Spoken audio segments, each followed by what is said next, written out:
Docteur, je suis tombé dans le piège, une fois, pas deux. Cette phrase, vous l'avez entendue en consultation, docteur Ruperton, bonjour. Bonjour Cyril. Elle vous a marqué, cette phrase, c'était il y a quelques années. De quel piège parle-t-on aujourd'hui ? C'est le piège très classique de la grossesse accidentelle. Alors, on va essayer de planter le décor pour commencer. Ce patient, on va l'appeler Jean-Marc. C'est évidemment un prénom d'emprunt puisqu'on va conserver son anonymat. Il a quoi, une cinquantaine d'années, 55 ans à peu près ? Oui, on va dire 55 ans. Et il vient vous voir parce que, il a peur que sa compagne retombe enceinte un peu malgré lui. Écoutez, c'est souvent, vous savez, des hommes, les parcours de vie, c'est ainsi. Hein. Il y a une vie de couple, il y a les enfants. À un moment donné, les enfants grandissent. Ils quittent le foyer familial et puis les mariages, c'est jamais éternel. Hein. Donc, pas toujours en tout cas. Pas toujours en tout cas. Il y a toujours une fin, quel que soit. Il y a toujours une fin même des plus belles choses. Donc, en l'occurrence, Jean-Marc il est à nouveau célibataire, il était divorcé avec une activité sexuelle plutôt riche avec des rencontres, les applications, etc. Et donc, un jour, il est arrivé, c'est que sa copine est tombée enceinte. Copine plus jeune que lui, j'imagine, puisque si lui, il a 55 ans, c'est quand même très rare qu'une femme de cet âge-là tombe enceinte. Et lui, il le prend très mal. Lui, il n'avait pas du tout envie de se replonger dans les biberons, dans les couches, dans les tototes et tout. En fait, c'était pas du tout ce qu'il avait envie ce qu'il avait envie. Jean-Marc, il avait la vie rêvée, à savoir une vie professionnelle riche et accomplie, une vie familiale avec les enfants qui tous des grandes études, des grands enfants. Et il avait envie de profiter de sa vie, donc sur le plan sexuel, avec des rencontres, avec une vie très épanouie sexuellement parlant, donc il voulait profiter de sa vie. Bon, et est-ce que vous savez si la grossesse a été menée à son terme ou si finalement il y a eu interruption de grossesse dans le cas de Jean-Marc dans cette situation ? Non, il y a une IVG, il y a une interruption de grossesse. Bon, et donc c'est pour éviter que ce cas de figure se reproduise que finalement il vient vous voir, Jean-Marc. Docteur, plus jamais ça. Plus jamais ça. Une fois dans le piège, pas deux. Pas deux, exact. Donc, c'est assez étonnant car il était très focalisé sur soi. Et en parlant sur la vasectomie, il a posé plein de questions parce qu'il y avait beaucoup d'inquiétudes. Ça le tracassait sur l'impact sur la sexualité, l'impact sur la testostérone, la libido, l'orgasme, le plaisir, l'érection, ainsi. Toutes ces questions que tout homme se pose, mais c'était exacerbé. Lui, c'était au centre de ses préoccupations. C'était au centre parce qu'il ne concevait pas qu'il y avait une miette de sa sexualité. Lui, quelque part, on parle souvent dans ce podcast des couples qui se retrouvent après une vasectomie, de ces couples que ça aide. Lui, dans une démarche, alors je vais pas dire égoïste, mais en tout cas beaucoup plus autocentrée. Lorsqu'on fait la vasectomie, le plus souvent, c'est l'autre qui bénéficie, à savoir ma partenaire, parce qu'on est en couple, épanoui, donc je le fais en relais contraceptif pour l'autre, mais s'il n'y a pas d'autre, parce que je mène ma vie en tant que loup solitaire avec des rencontres, je suis auto-centré sur moi-même, ma sexualité, et donc du coup, l'indépendance de la fertilité. Lui, quelque part, vous me disiez que c'est un patient qui est venu à la vasectomie, pas vraiment par choix, mais finalement, elle s'est imposée à lui. Il a fait un peu un tableau des avantages et des inconvénients et s'est dit, en fait, c'est avantageux pour moi de faire une vasectomie, comme ça, il n'y aura plus de risque, je serai plus inquiété. C'est très étonnant car c'était une époque, c'est pas trop récent, ça date d'il y a quelques années. À l'époque, on ne parlait pas autant de la vasectomie. Aujourd'hui, vous ouvrez les journaux, dont il y a des publications, il y a des articles, on parle que de ça. On en parle toutes les semaines, ouais. C'est un sujet très médiatique. À l'époque, il n'y avait rien de tout ça. Donc, il y a 6-7 ans, c'est ça ? Il y a 6-7 ans, donc il a cherché par lui-même, il l'a trouvé, il s'est renseigné, il n'y avait aucune information. Donc il est venu justement très naïf parce qu'il n'avait aucune idée de ce que ça veut la vasectomie, mais il savait juste que la vasectomie, c'était sa liberté, c'est le prix de sa liberté. C'est quoi, il a tapé sur Google comment ne plus avoir d'enfants quand on est un homme, quelque chose comme ça, il a trouvé vasectomie ? Je crois que c'est un de ses potes avait fait lui une vasectomie, mais dans un couple, qu'il a dit tiens, écoute, fais la vasectomie, tu seras libre. Donc vous évoquiez ces questionnements très autocentrés. Donc ça va être quoi ? Ça va être est-ce que je vais avoir encore du plaisir ? Est-ce que je vais réussir, je sais pas, à avoir une érection, à éjaculer, ce genre de questions qui se posaient ? On est très mauvais dans l'éducation du corps. La plupart d'entre nous connaissons très mal le corps humain. On sait pas, et notamment tout ce qui touche à la sexualité, parce que on connaît pas le rapport, le testicule, l'urètre, la prostate, érection, orgasme, éjaculation. Il y a un mélange, c'est mélangé. C'est flou. C'est flou, c'est mélangé, c'est pas clair. Donc, évidemment, c'est une chirurgie qui tourne les testicules. Le réflexe numéro 1, c'est une castration, alors que c'est faux, ou il n'y a plus aucune éjaculation, donc t'es fini, il n'y a plus de plaisir. C'est archi faux. Lui, donc, sa vasectomie est allée jusqu'au bout. Vous l'avez faite, cette vasectomie? Oui, donc on a suivi le process classique, vous savez, le délai de réflexion, les 4 mois.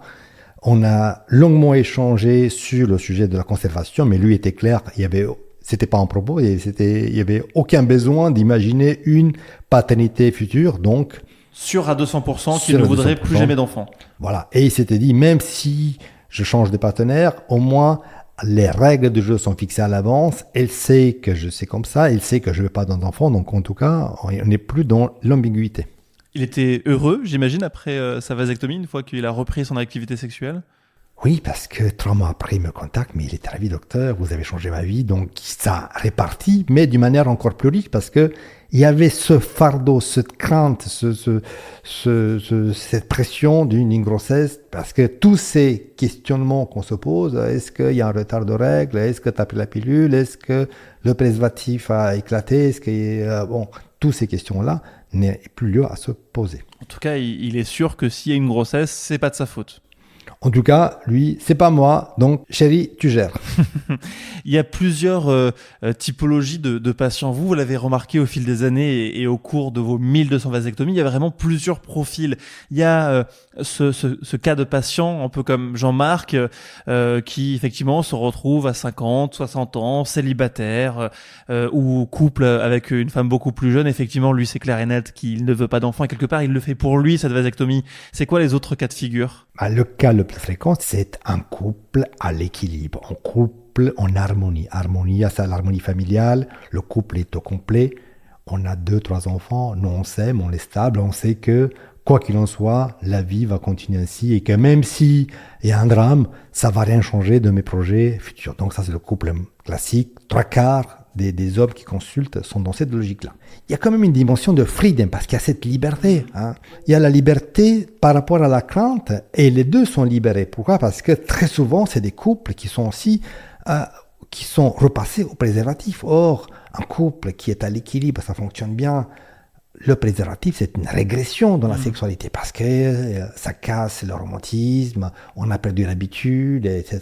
Et donc, il y a aussi l'angoisse. On sait que le préservatif, c'est plutôt mauvais. Donc, c'est pas un très, très bon moyen contraceptif parce que le taux d'échec est très important. Et puis, pour beaucoup, le préservatif, c'est un petit peu la contraception du début de relation. C'est quand on sait pas trop encore ce que ça va donner. Exactement. Donc, il y a à la fois... c'est quelque chose qui nous protège parce qu'on a des rapports à risque, parce que, rappelons-le, la vasectomie ne protège pas contre les infections sexuellement transmissibles, contrairement au préservatif. Mais ça n'empêche que c'est la contraception de début de rencontre, plutôt des jeunes gens ou des gens qui ont une activité sexuelle un petit peu libérée. Or, dans un couple où on est à l'équilibre, en harmonie, ça casse quelque chose de l'harmonie du couple. On imagine mal, au bout de, 20 ans de couple ou de mariage, de remettre le préservatif, même si certains couples le font, mais c'est vrai que dans l'imaginaire collectif, c'est moins répandu.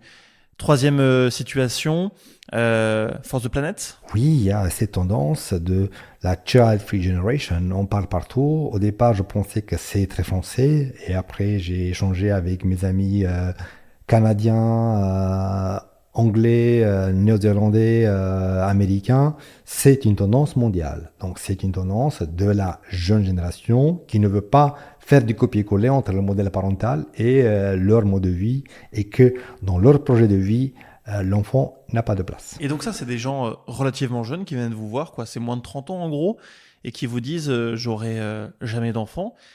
J'imagine qu'en tant qu'urologue, quand même, on peut se poser des questions. Est-ce que je pratique ou pas cette vasectomie? Puisqu'il y a quand même un risque de changement d'avis. À 30 ans, on peut encore changer d'avis, même si parfois on a quand même des avis bien arrêtés.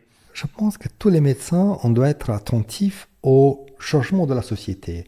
On ne peut pas copier, pareil, nous, le modèle de nos maîtres. Aujourd'hui, la société est ouverte, les gens sont éduqués, sont informés. Il faut qu'en tant que médecin, qu'on soit sûr de la décision, que celui qui fait le choix, il a compris les enjeux, le pour et le contre, Et que si on a l'impression qu'il y a de l'incompréhension, de l'incertitude, il faut surtout pas faire la vasectomie, évidemment. Mais il faut être quand même attentif, ouvert, parce que la société change. Donc on doit faire très attention sur les clichés que nous véhiculons. Votre plus jeune patient à avoir bénéficié d'une vasectomie, c'était quel âge? C'est autour de 20 ans. Ce qui est très jeune.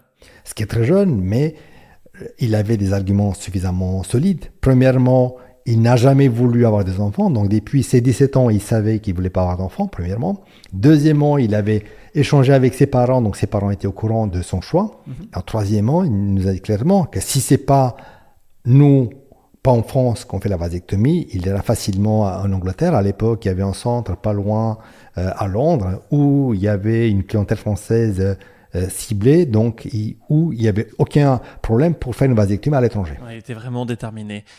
Quatrième type de patient, du coup, ça va être qui? Il y a quand même une tendance à la planète. On pense à la décroissance, à l'empreinte carbone. On sait qu'il y a eu des études très avancées pour savoir qu'est-ce que ça représente en termes de coût pour la planète, un bébé. Donc, il y a tout un tas de groupes, mais ça rejoint quelque part les jeunes, à savoir les jeunes c'est la fameuse child free, c'est-à-dire il y a un choix de vie, et puis aussi il y a pour la planète, pour la vie sauvage, etc. Donc la société évolue, et nous, on doit être attentifs à ces changements. Bon, c'est passionnant, ça pourrait faire l'objet, je pense, d'un épisode entier. Merci beaucoup, docteur. Merci. Et vous, envisagez-vous la vasectomie comme un moyen d'être tranquille, passé un certain âge, ou alors vous vous trouvez dans une autre situation? Dites-le nous, écrivez-nous à audio@hupertan.com, HUPERTAN, pour nous raconter votre histoire. Et puis comme chaque semaine, je vous invite à mettre un j'aime et à commenter cet épisode sur votre appli de podcast préféré. Ça aide le podcast à grandir. N'hésitez pas à le partager autour de vous. Et nous, on vous dit à la semaine prochaine.